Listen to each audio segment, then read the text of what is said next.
할렐루야. 오늘도 주님 앞에 나오신 여러분 모두에게 우리 하나님의 크신 은혜와 축복이 함께 하시기를 주님의 이름으로 축원드립니다.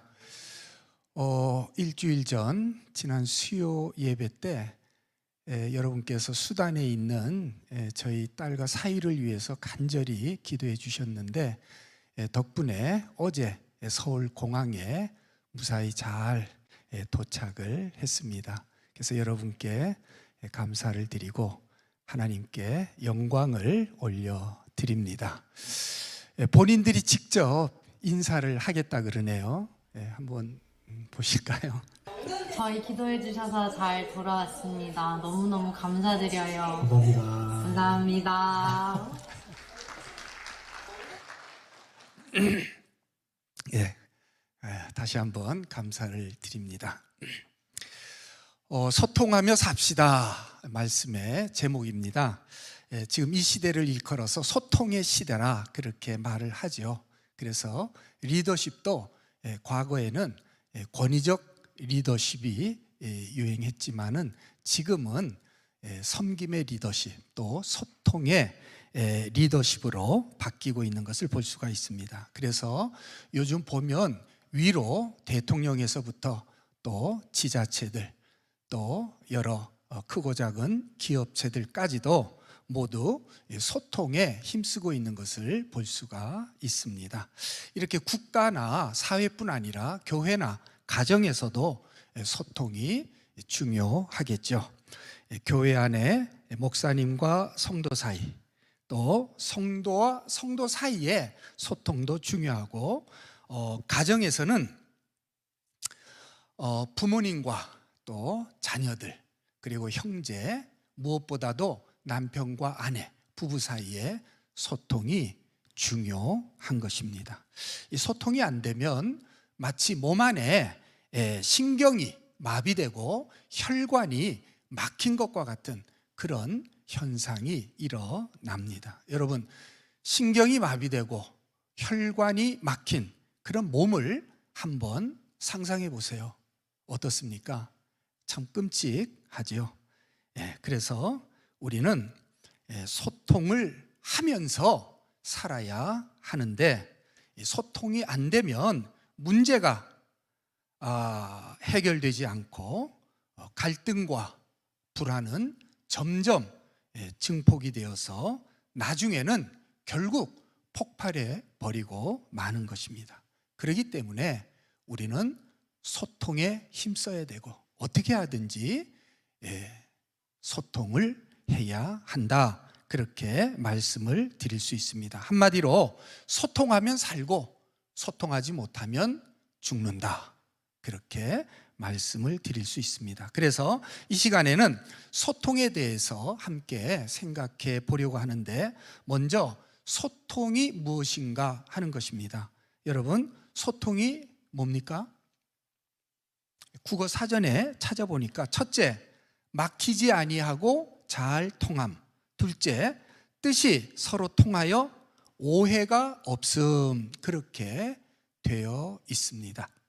한마디로 마음과 마음이 서로 잘 통하는 상태가 소통이다. 그렇게 말할 수 있겠습니다. 몸으로 말하면 신경과 피가 잘 통하는 그런 상태라고 말할 수가 있겠죠. 그렇다면 이 소통은 어떻게 하는 것인가?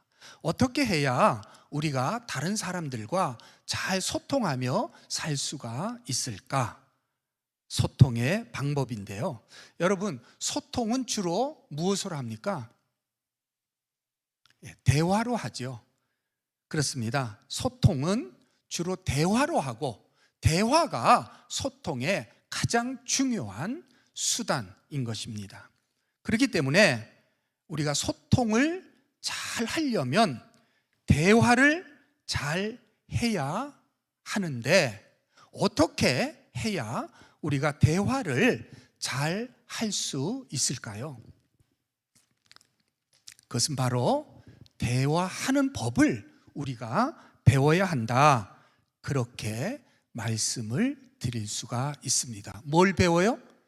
예, 대화하는 법. 아니, 대화하는데 무슨 법이 필요합니까? 예, 필요합니다. 우리가 대화하는 법을 모르고 대화를 하니까 자꾸 다른 사람들과 다투고 싸우고 갈등하고, 그래서 소통이 잘 이루어지지 않는 거예요. 왜 그런 말도 있잖아요. 사람은 흔히 말하는 내용보다 말하는 방법 때문에 싸운다. 어떻게 여러분들 동의하십니까? 말하는 내용보다 말하는 방법이 잘못돼서 싸우는 경우가 더 많다는 거예요. 아마 여러분들도 그런 경험이 있을 겁니다. 뭐 별일도 아닌데, 아주 사소한 일인데도 상대방의 말투가 마음에 안 들어서 싸우는 그런 경우 있죠? 많죠? 예. 그래서 우리는 대화하는 법을 배워야 한다. 그런 말씀입니다. 여러분이 잘 아시는 우리 속담, 말 한마디로 천냥빚을 갚는다라는 속담도 사실은 말하는 방식, 대화하는 방식의 중요성을 강조하는 말이다, 그렇게 말할 수가 있습니다. 그래서 우리가 소통을 잘하기 위해서는 대화하는 법, 대화법을 배워야 되는데, 대화는 크게 두 가지 요소로 이루어져 있죠. 뭘까요? 대화의 두 요소, 말하기와 듣기. 예, 말하기와 듣기. 이 두 가지 요소로 대화가 이루어지는 것을 알 수가 있습니다. 한 사람이 일방적으로 말하는 것은 대화라고 하지 않습니다. 그건 뭐라고 해요? 설교, 아니면 연설, 그렇게 말을 하죠. 대화는 어디까지나 두 사람이 서로 말을 주고받는 것이 대화인 것입니다. 그래서 이 대화를 우리가 잘하려면 이 두 가지 요소, 말하는 법과 듣는 법을 다 잘 알아야 되는데, 그 중에 말하는 법에 대해서는 제가 지난번에 한번 여러분께 말씀을 드렸습니다. 1월 첫째 수요일, 셋째 수요일 두 번에 걸쳐서 말씀을 드렸기 때문에 오늘은 듣는 법에 대해서만 말씀을 드리도록 하겠습니다. 자, 소통을 위한 듣기. 우리가요, 다른 사람들과 소통을 잘 하기 위해서는 먼저 잘 들어야 됩니다. 먼저 어떻게 해야 된다고요? 잘 들어야 돼요. 이 잘 듣는 것이 소통의 시작입니다.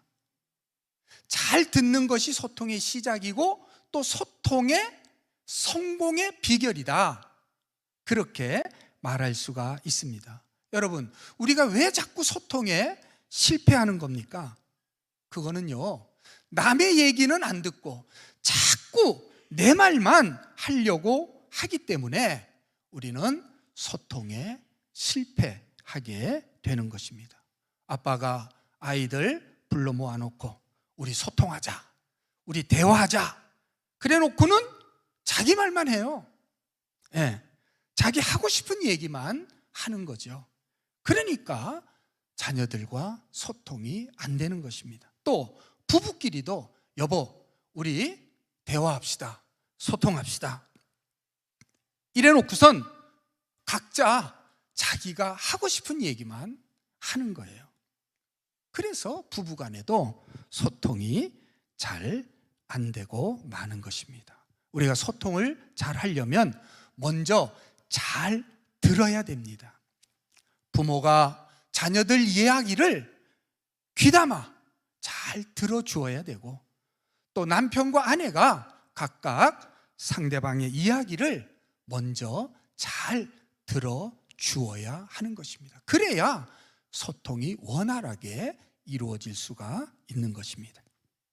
부모가 자녀의 이야기를 먼저 잘 들어주면 다음에는 자녀들도 부모의 이야기를 잘 듣습니다. 또 남편이 아내의 이야기를 잘 들어주면 아내도 남편의 이야기를 잘 들어주는 거예요. 또 남편도 아내도 마찬가지죠. 그래서 소통이 원활하게 잘 이루어지게 되는 것입니다. 그렇기 때문에 듣는 것이 소통의 시작이고 또 성공적인 소통의 비결이다, 그렇게 말할 수 있습니다. 중요하니까 우리 한번 따라해 볼까요? 듣는 것이 소통의 시작이고 성공적인 소통의 비결이다. 혹시 여러분들은 이제까지 남의 이야기는 잘 안 들어주고 오로지 내 얘기만 하려고 하지는 않았습니까? 이제부터는 다른 사람의 이야기를 들어주려고 힘쓰는 여러분들이 되시기를 바랍니다. 자, 이렇게 소통을 잘 하기 위해서는 내가 먼저 다른 사람의 이야기를 잘 들어줘야 하는데, 그러면 들을 때 어떻게 들어야 하느냐? 그냥 가만히 듣고만 있으면 되느냐? 아니에요. 듣는데도 기술이 필요합니다. 뭐가 필요해요? 기술이 필요해요. 잘 듣는 기술. 그게 뭘까요? 오늘 배울 가장 중요한 내용인데, 그것은 다름 아닌 공감적 경청이라고 하는 것입니다. 뭐라고요? 예, 공감적 경청. 예, 우리 한번 따라해 볼까요? 공감적 경청. 예, 한 번 더. 공감적 경청. 예, 우리가 남의 말을 잘 들어야 소통을 잘 할 수 있는데, 말을 들을 때 그냥 아무렇게나 듣는 게 아니라 공감적 경청을 해야 한다는 그런 말씀이에요. 그럼 이 공감적 경청은 도대체 뭐냐? 어떻게 하는 게 공감적 경청이냐? 먼저 이 경청에 대해서 생각을 해보면, 경청, 여러분 무슨 뜻입니까? 이 경청이라는 말을 한자의 뜻 그대로 이해하면요, 기울일 경자에 들을 청자입니다. 그러니까 기울여서 듣는다, 그런 뜻이에요. 뭘 기울일까요? 몸을 기울이고 귀를 기울이고. 그러니까 몸을 기울이고 귀를 기울여서 주의 깊게 듣는 것이 바로 뭐다? 경청이다, 그런 말이에요. 남편이 TV를 보면서 얘기해봐요. 다 들려요. 그러면 그게 경청일까요? 아닐까요? 예, 경청이 아니죠. 또 아내가 설거지를 하면서 얘기해 보세요. 다 듣고 있어요. 이러면 이것도 경청일까요? 아닐까요? 예, 아니에요. 경청은 두 사람이 마주보거나 최소한 나란히 앉아서 혹은 가까이 앉아서 상대방의 말을 집중해서 듣는 것이 바로 경청이에요. 할 수만 있으면 상대의 눈을 바라보면서 들어야 되는 것입니다. 그런데 이 눈을 바라본다는 거, 서양 사람들은 잘 되는데 우리나라 사람들은 잘 안 되는 것 같아요. 아마 문화의 차이가 아닌가, 그런 생각이 듭니다. 어쨌든 경청은 상대방의 말을 집중해서 주의 깊게 듣는 것이 경청인데, 우리가 성공적인 소통을 하기 위해서는 무엇보다도 이 경청을 해야 하는 것입니다. 내가 지금 당신의 말을 잘 듣고 있습니다. 귀 기울여 듣고 받고 있습니다 하는 모습을 상대방에게 보이는 거예요. 자, 이렇게 경청이 상대방의 말을 듣는 외적인 태도를 가리킨다면, 공감은 내적인 태도, 곧 마음의 태도를 가리킨다고 말할 수가 있습니다. 다시 말해서 어떤 마음가짐으로 듣느냐, 그런 말이죠. 여러분, 우리가 다른 사람의 이야기를 들을 때 어떤 마음가짐으로 들어야 할까요? 할 수만 있으면 그 사람을, 상대방을 이해하려는 마음으로 들어야 되겠죠. 그렇죠? 예, 그것이 중요합니다. 다른 사람과 대화할 때, 다른 사람의 말을 들을 때에는 우리는 할 수 있으면 그 사람을 이해하려는 마음가짐으로 들어야 한다, 그런 말씀이에요. 그 사람의 생각이나 그 사람의 감정이나 욕구, 이것이 무엇인지 이해하려는 마음으로 듣는 것이 중요하다. 이런 걸 역지사지라, 그렇게 말을 하기도 하지요. 입장을 바꿔놓고 생각한다, 그런 뜻입니다. 내 입장이 아닌 상대방의 입장에서 그 사람의 생각과 감정과 욕구 혹은 뜻을 이해하려고 노력하는 그런 자세입니다.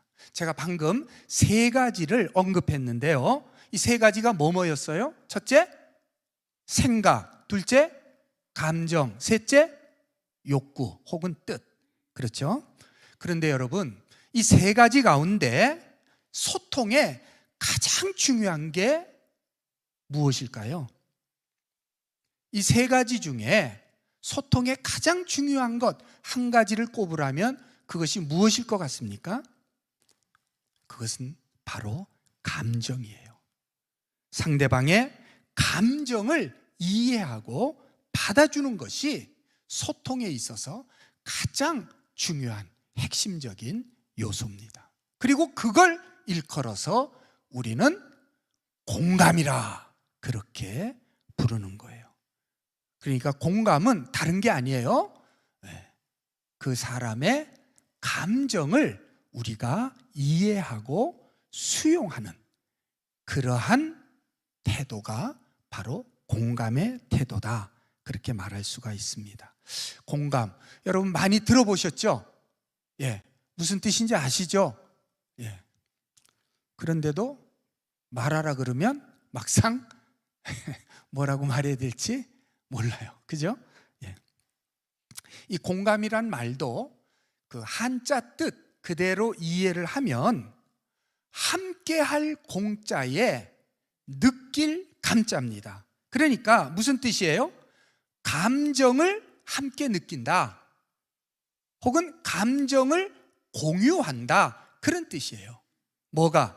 공감이라는 말의 그 한자 뜻이 뭘 함께 느낀다고요? 감정을 함께 느껴요.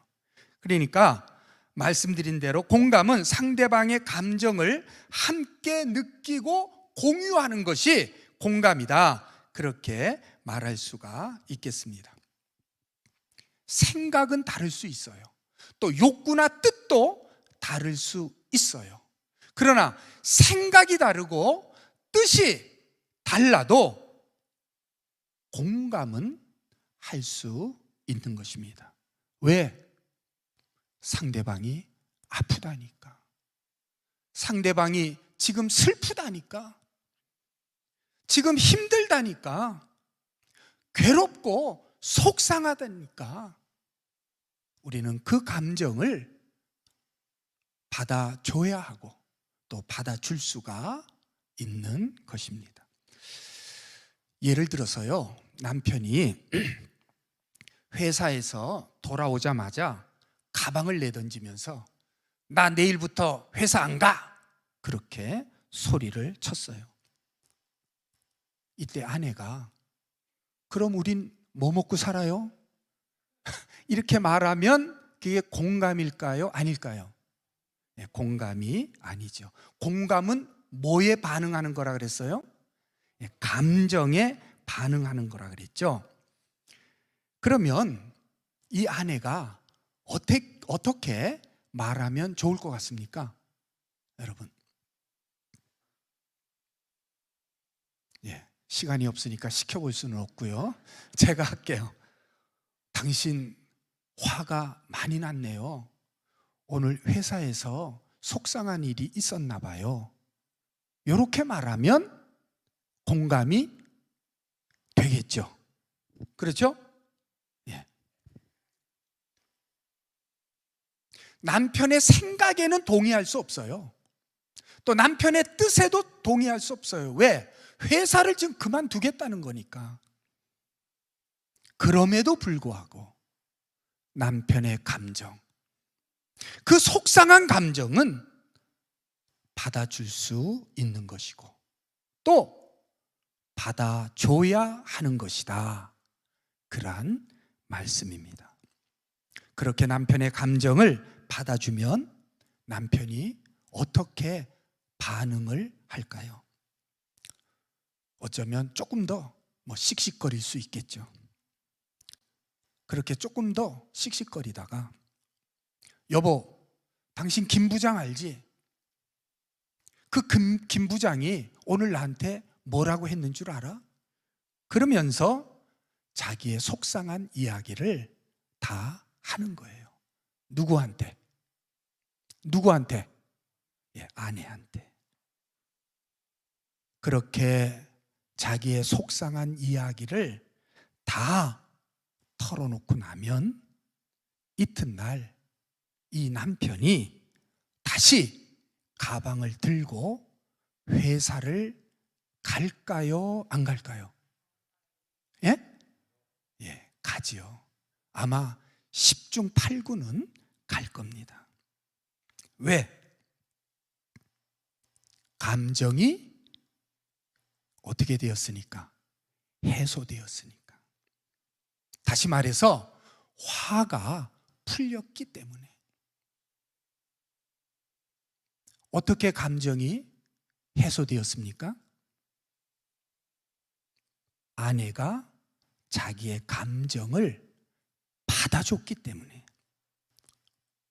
아내가 자기의 감정을 들어주고 수용해줬기 때문에 이 남편의 그 속상한 감정이 풀린 거예요. 해소가 된 거예요. 이걸 두 글자로 뭐라고 한다고 그랬어요? 공감. 바로 이것이 공감이에요. 우리가 왜 다른 사람의 감정을 공감해 주어야 할까요? 공감을 해야 감정이 풀리고 감정이 풀려야 바른 생각과 판단을 할 수 있기 때문입니다. 공감을 해야 뭐가 풀려요? 감정이 풀려요. 그리고 감정이 풀려야 뭘 할 수 있어요? 바른 생각, 바른 판단.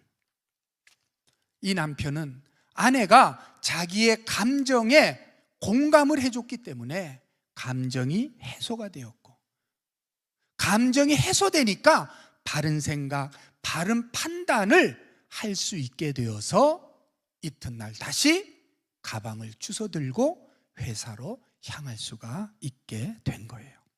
그런데 만약 반대의 경우 이 아내가 이 남편의 감정에 공감해 주지 않고 남편이 말한 그 말의 내용에만 반응을 해가지고 그럼 우린 뭐 먹고 살아요? 이렇게 반응을 했다면 남편의 화가 여러분 풀렸을까요? 안 풀렸을까요? 예, 안 풀렸을 거예요.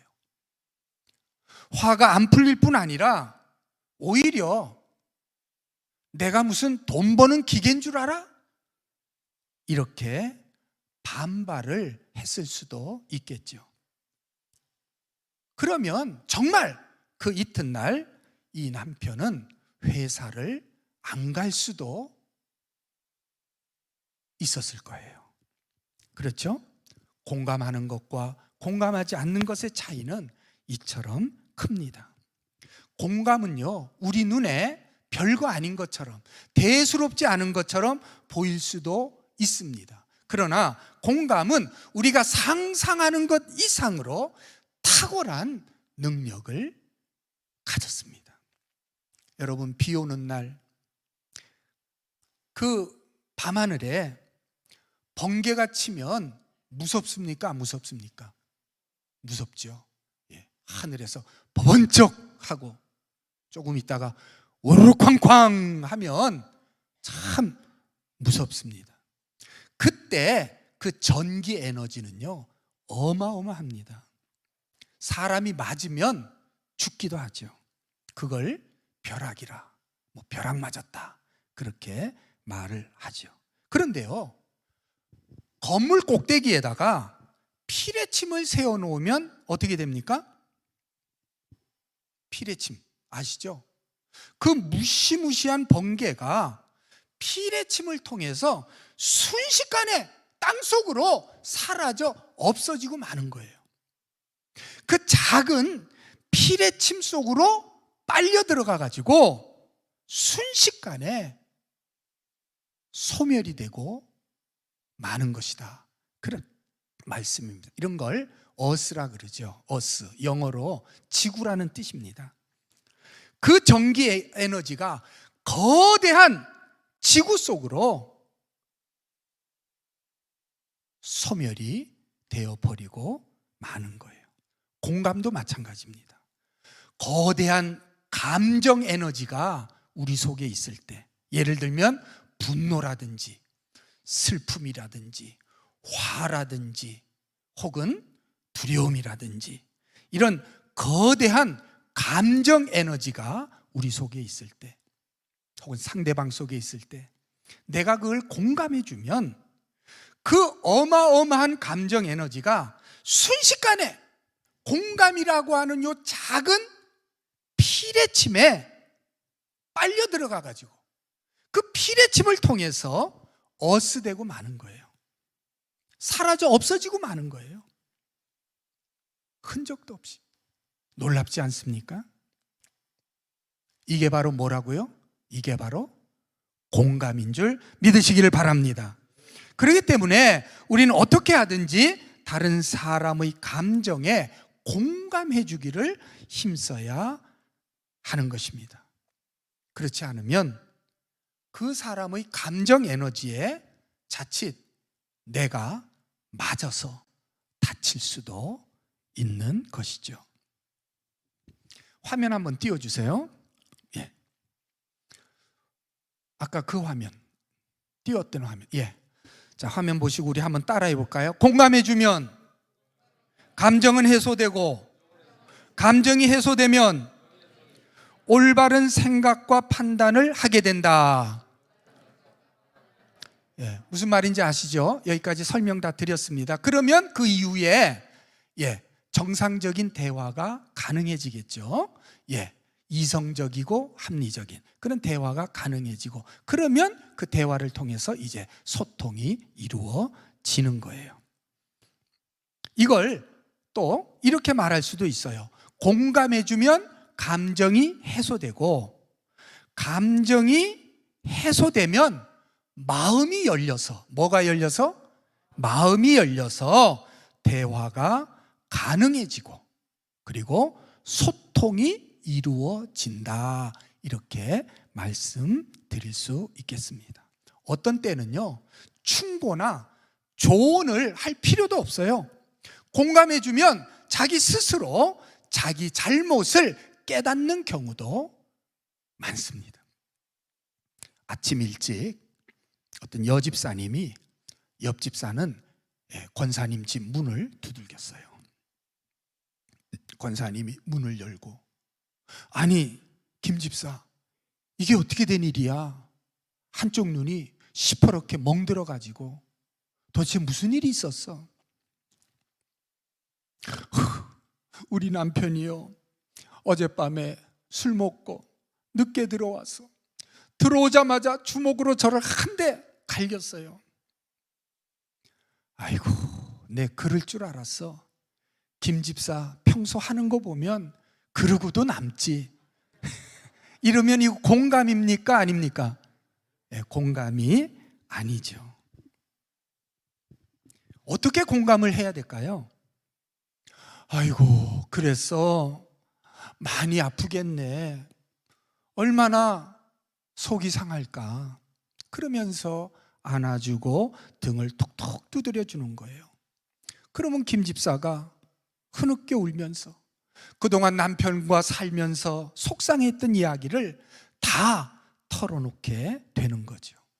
그러면 그걸 묵묵히 다 들어주고 나서 김 집사가 눈물을 그치면 그때 물어보는 거예요.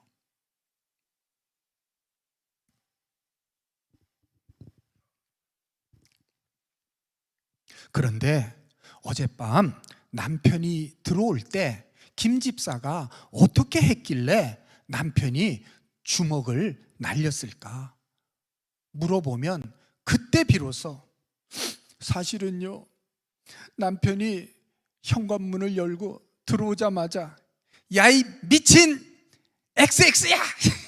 지금이 몇 시인데 이제 들어오니 여기가 무슨 하숙집인 줄 알아? 그렇게 소리 질렀죠. 그제서야 이실직고를 하는 겁니다. 그리고 나서 스스로 뭐라고 그러는 줄 아세요? 권사님, 사실은 제가 좀 지나쳤지요?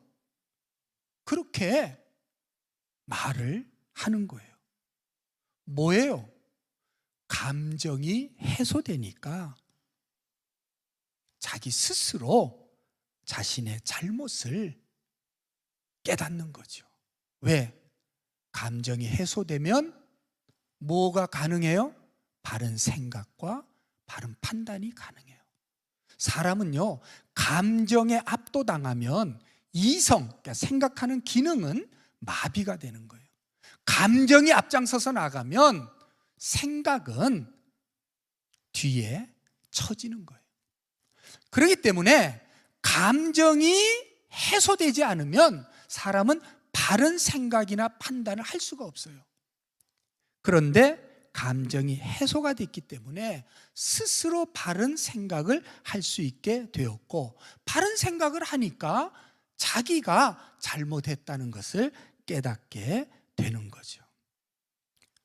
바로 그때 권사님이 그래, 내가 들어봐도 김 집사가 조금 지나쳤네. 다음엔 아무리 속상하고 화가 나도 그런 말은 안 하는 게 좋겠어. 이렇게 말하면 알겠어요. 다음부터는 조심할게요. 이렇게 되는 거예요. 할렐루야. 충고할 필요도 없어요. 조언할 필요도 없어요. 자기 스스로 잘못을 깨닫는 거예요. 이게 바로 뭐의 힘이에요? 뭐의 힘이에요? 예, 공감의 힘이다. 이런 공감은 어린 자녀와의 관계에서도 중요합니다. 원래 공감이라고 하는 것은요, 가까운 사이일수록 더 중요한 거예요. 아이가 집안에서 마구 뛰놀다가 벽에 부딪혀가지고 아프다고 울고 있어요. 그때 엄마가 아이고, 엄마 말 안 듣더니 잘 됐다. 그렇게 뛰지 말라고 엄마가 노래를 불렀는데, 이러면 이 아이는 자기 감정이 해소될까요? 안 될까요? 예? 안 되죠. 안 되니까 어떻게 해요? 계속 울어요. 그러면 엄마는 뚝 굳혀! 뚝 안 굳혀! 막 이러면서 아주 살벌한 분위기가 이제 연출이 되는 거죠. 그런데 이 엄마가요, 아이고, 우리 철이가 뛰어놀다가 부딪혔구나. 부딪혀서 많이 아프겠구나. 이리 와, 엄마가 호 해줄게. 그러면 어떻게 됩니까? 이 아이는 조금 더 울다가 이제 울음을 그치게 되는 거죠. 그때 엄마가 아이를 꼭 안아주면서 그래, 엄마가 뭐라 그랬어? 집에서는 다친다고 뛰지 말라 그랬지? 다음부터는 조심하면 좋겠다. 이렇게 말하면 아이가 그제서야 고개를 끄덕끄덕 하는 거예요. 왜? 감정이 해소됐으니까. 풀렸으니까. 감정이 해소돼서 바른 생각이 돌아오니까 엄마 말을 듣게 되는 거죠. 이처럼 공감해주면 마음이 열리고 마음이 열려야 귀가 열리는 것입니다. 공감해줘야 뭐가 열려요? 마음이 열리고 마음이 열려야 뭐가 열려요? 귀가 열려요. 반대로 마음이 열리지 않으면요, 여러분 천없는 말을 해도 귀 속에 안 들어옵니다. 아무리 많은 말을 해도 그야말로 소기에 경일 끼고 계란으로 바위치게 해요. 벽에다 대고 말하는 거하고 다를 바가 전혀 없어요. 그렇기 때문에 뭐가 먼저다? 뭐가 먼저다? 공감이 먼저다. 자, 공감을 잘하는 방법 3가지를 여러분에게 말씀을 드리겠습니다. 잘 듣고 꼭 실천을 해보시기 바랍니다. 화면 좀 띄워주세요. 공감 잘하는 비결. 첫째, 우리 한번 읽어볼까요? 내용보다 감정에 주목하라. 예. 우리가 남의 말을 들을 때요, 그 말의 내용보다 그 말하는 사람의 감정에 더 주목을 해야 한다. 그런 말씀입니다. 뭐보다 뭐에 더 주목해요? 내용보다 감정에 더 주목해라. 그래야 나 내일부터 회사 안 가. 그렇게 말했을 때 어머, 당신 화가 많이 났네요. 그렇게 반응을 할 수가 있는 거예요. 그렇지 않고 내용에 주목을 하게 되면 그럼 우린 뭐 먹고 살아요? 이런 반응을 할 수밖에 없는 거죠. 둘째, 자 2번 한번 읽어봅니다. 감정을 수용하라. 자, 이제 상대방의 감정이 뭔지 알았잖아요. 그러면 그 감정을 내가 수용해 줘야 돼요. 받아야 줘야 돼요. 어떻게? 이것도 3가지 말씀드리는데요. 첫째, 고개를 끄덕인다. 한번 저를 따라서 해볼까요? 끄덕끄덕. 예, 끄덕끄덕. 어려워요, 쉬워요? 예, 쉽죠. 쉬운 거예요. 예. 둘째, 그랬구나, 그렇구나, 이렇게 말하면 되는 거예요. 한번 따라해 볼까요? 그랬구나, 그렇구나.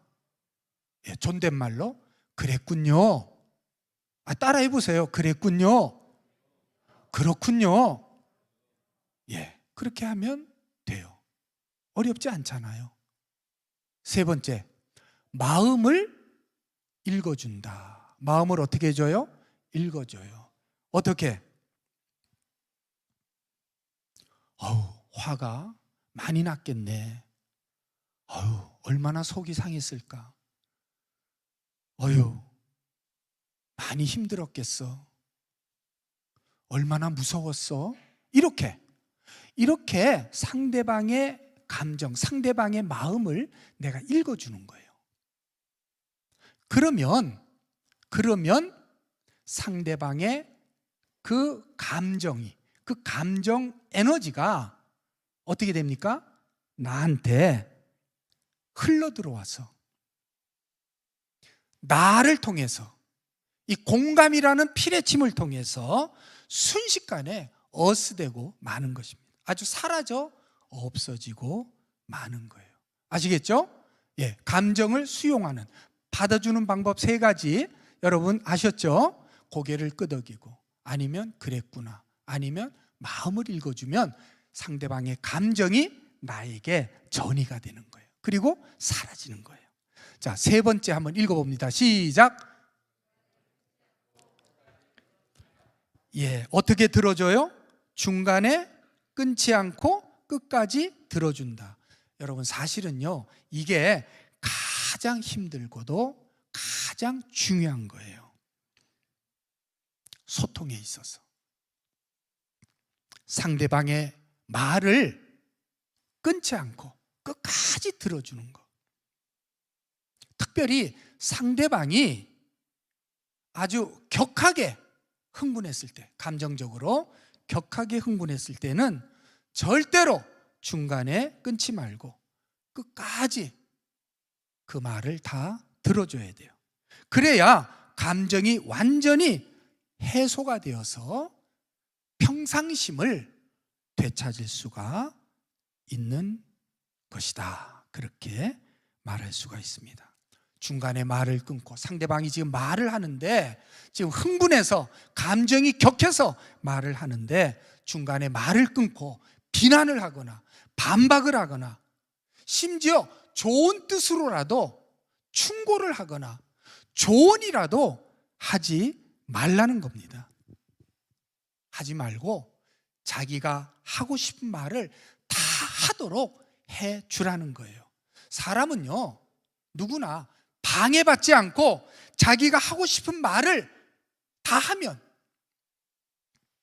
자기가 하고 싶은 말만 다 해도 감정이 풀리는 것입니다. 그런데 아까 말씀드린 대로 이게요, 말처럼 그렇게 쉽지는 않습니다. 벌써 여러 해 전 이야기입니다만은 한 번은요, 제가 제 아내와 심하게 다퉜는데 물론 저도 화가 많이 난 상태였지만 그래도 그날은 아내의 말을 한번 끝까지 들어주자, 그렇게 마음을 먹고 들어주었습니다.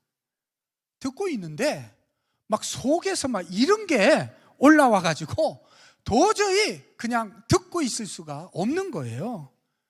그동안 결혼해서 나랑 살면서 속상했던 일, 또 나에 대한 불만, 이런 걸 막 쏟아내는데 제가 듣기에는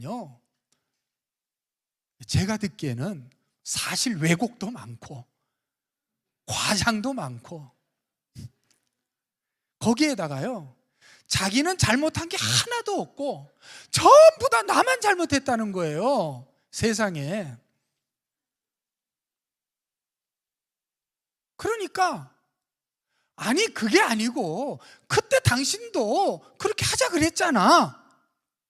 중간에 몇 번이나 말을 끊고 싶었지만 그때마다 이를 악물고 참았습니다. 어떻게 참아요? 이를 악물고 참았어요. 그런데요, 갈수록 태산이에요. 막 하고 싶은 말이 목구멍 요까지 올라오는데 나중에는요, 도저히 참을 수가 없어가지고 혀를 깨물고 참았습니다. 예, 정말이에요.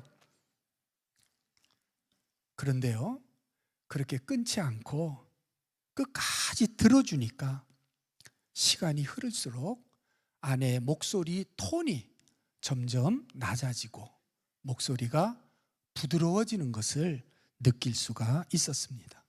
그렇게 한 시간쯤 지나니까, 한 시간, 아내가 그러니까 할 말이 굉장히 많은 거죠. 그동안 못했던 말. 아내가 놀라운 말을 합니다. 이러는 거예요. 난 할 말 다 했으니까 당신도 할 말 있으면 해봐요. 자기 하고 싶은 말 다 했대. 그렇다고 나보러도 할 말 있으면 해보래요.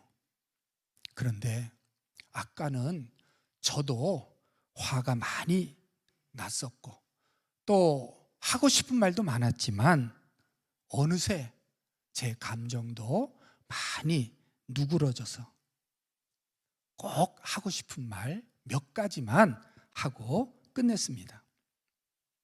한 10분이나 15분 정도 한 것 같아요. 그동안 아내도 제 말을 끊지 않고 끝까지 다 들어주었습니다. 그날 밤 우리는 한 이불 밑에서 어느 때보다도 뜨거운 밤을 보냈습니다. 할렐루야! 거기 왜 또 할렐루야가 나옵니까? 감정은요, 흘러야 합니다. 물과 같이 흘러야 되는 거예요. 감정이 흐르지 못하면 고이게 되고, 고이면 썩고, 썩으면 독이 됩니다. 독이 되면 자기를 해치고 또 남도 해치게 되는 거예요. 정신적으로는 우울증, 화병, 분노조절장애 같은 그런 증상이 생기게 되고, 또 육체적으로도 두통, 특별히 편두통, 위장장애, 고혈압, 당뇨, 통증장애, 관절염, 무엇보다도 이 면역력이 떨어져서 암에 걸릴 확률이 높아지는 것입니다. 그렇기 때문에 감정은 흘러야 됩니다. 어떻게 하면 흐를 수 있을까요? 누군가가 그 감정을 받아주면 됩니다. 누군가가 자기의 이야기를 다 들어주고 공감해주면 흘러가게 되는 것입니다. 그런데 아예 귀를 막고 들어주지 않거나, 들어도 중간에 자꾸 끊고 반박하고 비난하게 되면 결국 흘러가지 못해서 고이고 썩게 되고 마는 것입니다. 부부싸움을 하면서 우리는 그동안 얼마나 많은 말들을 했었습니까? 서로 간에 얼마나 많은 말을 쏟아 부었습니까? 그런데 문제가 해결됐습니까?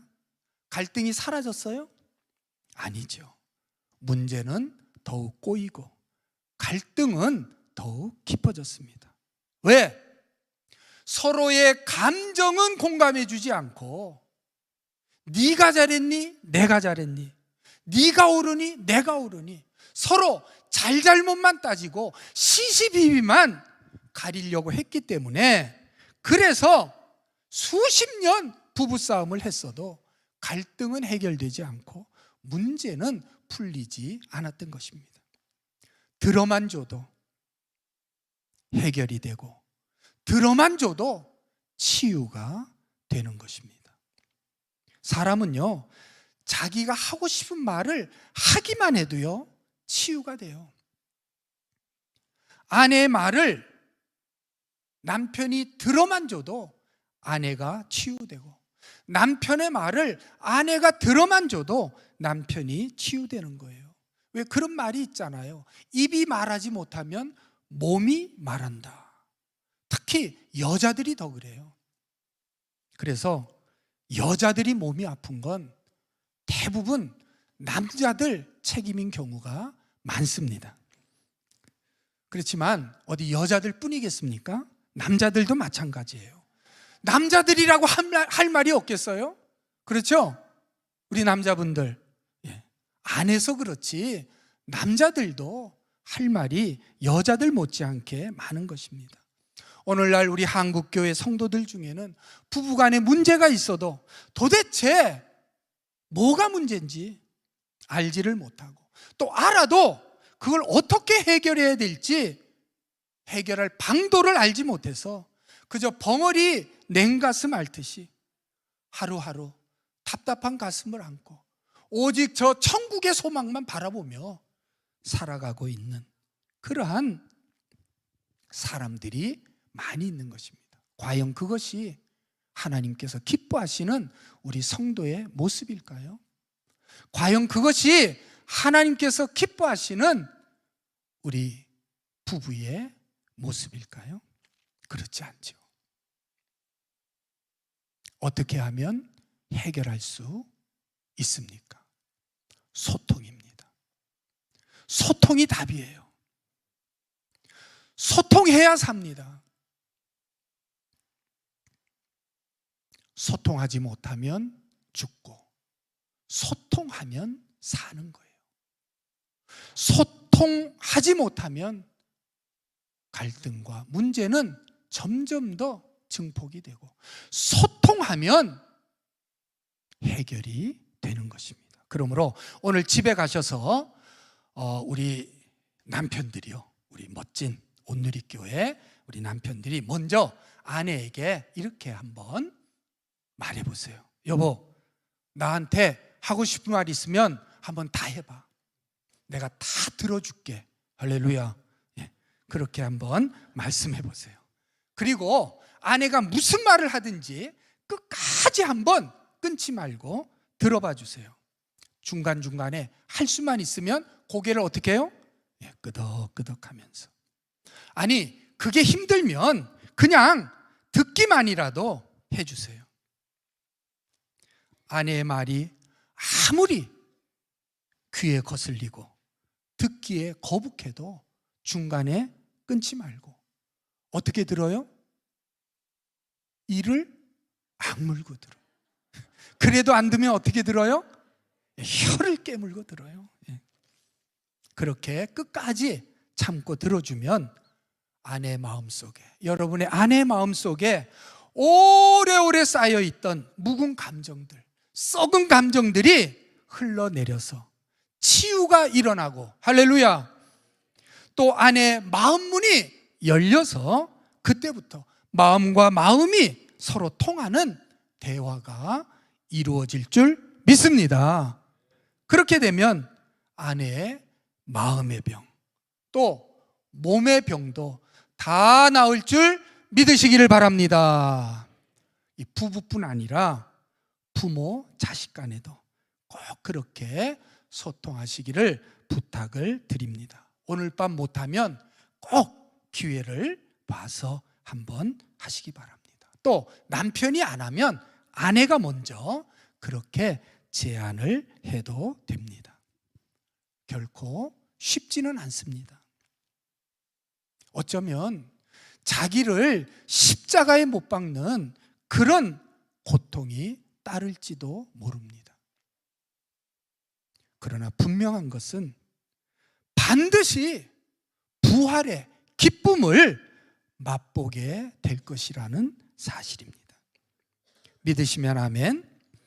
오늘 마지막으로 우리 봉독한 마태복음 16장 24절 말씀을 우리 큰 소리로 한번 읽고 마치도록 하겠습니다. 시작.